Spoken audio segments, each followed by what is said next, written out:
Bonjour mes chers amis, en cette veille de Shabbat Kodesh, Shabbat Azri Metorah, et nous lirons donc ce Shabbat, la deuxième Haftara, la Haftara qui correspond à Metorah. Puisque lorsqu'il y a deux parachiotes, donc généralement on choisit la Haftara de la deuxième, en l'occurrence celle de Metorah. Et les événements qui sont relatés se trouvent dans le deuxième livre de Melachim, au chapitre 6, généralement avec quelques versets. Et juste avant le début de notre Haftara, là où elle va débuter, il faut juste faire un petit rappel historique. Qu'est-ce qui s'est passé? Nous sommes sous le règne du roi Yeroham et le fils de Achav, malheureusement il était aussi impie que son père.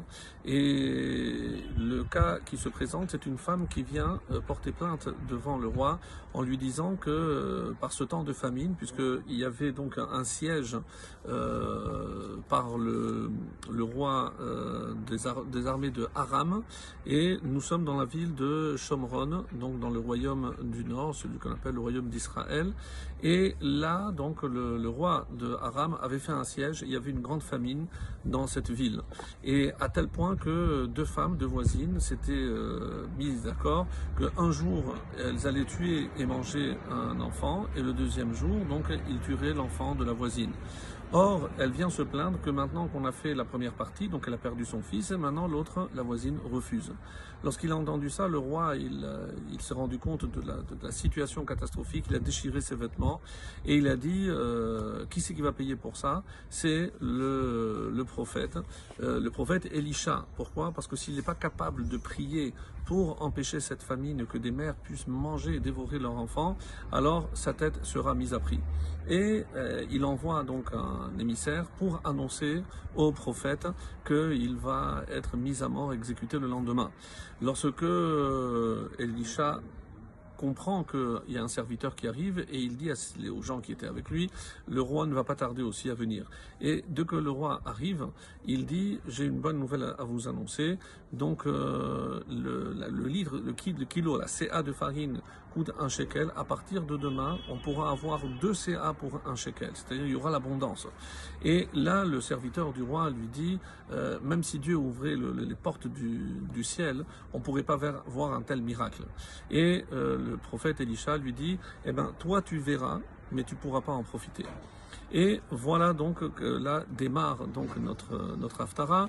Et effectivement, il est question ici de lépreux, puisque la paracha parle de lépreux, et Gehazi, le serviteur de Elisha, avec ses 3 enfants, ont attrapé la lèpre, donc la tzara'at.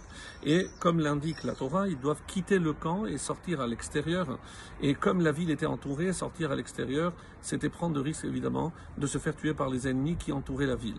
Et là, ils se disent plutôt que de se cacher, alors on va aller, peut-être qu'ils nous laisseront vivre, le roi de Aram. Lorsqu'ils arrivent, il n'y a ni armée, il n'y a ni campement, il n'y a plus rien. Alors il dit, c'est pas possible, qu'est-ce qui s'est passé? Ils ne comprennent pas, c'est un miracle. Et les commentaires nous disent, qu'est-ce qui s'est passé? Il faut remonter à l'époque de Moshe Rabbeinu. En effet, lorsque il y a eu la plaie de la grêle, on dit que lorsque Moshe est intervenu, les voies, la grêle et la pluie se sont arrêtées. Il y a un midrash qui sur Vaïra, qui nous dit que les voies ont été suspendues, la grêle a été suspendue, donc comme si elles étaient restées en l'air, et la pluie également. Et il faudra attendre une période propice à chacune pour justement qu'elles se déversent.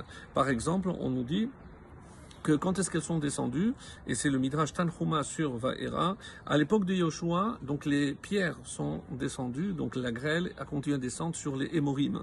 Le reste, on dit que c'est à l'époque de Gog et Magog qu'ils tomberont, que les pierres finalement finiront par tomber.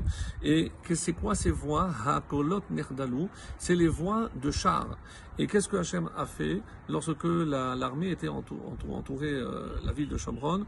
Donc Dieu a envoyé ses voies et les soldats ont pris peur. Ils ont dit, mais c'est une grande armée qui vient contre nous. Ils ont pris peur et ils se sont dit que peut-être qu'ils avaient des alliés, les Chittiim ou les Égyptiens. Ils ont pris peur et ils ont fui. Devant cette bonne nouvelle, donc Gehazi et ses enfants rentrent après avoir mangé, rentrent et vont annoncer cette bonne nouvelle au roi. Et le roi, qui est un peu sceptique, dit, je vais envoyer quand même mes troupes pour voir.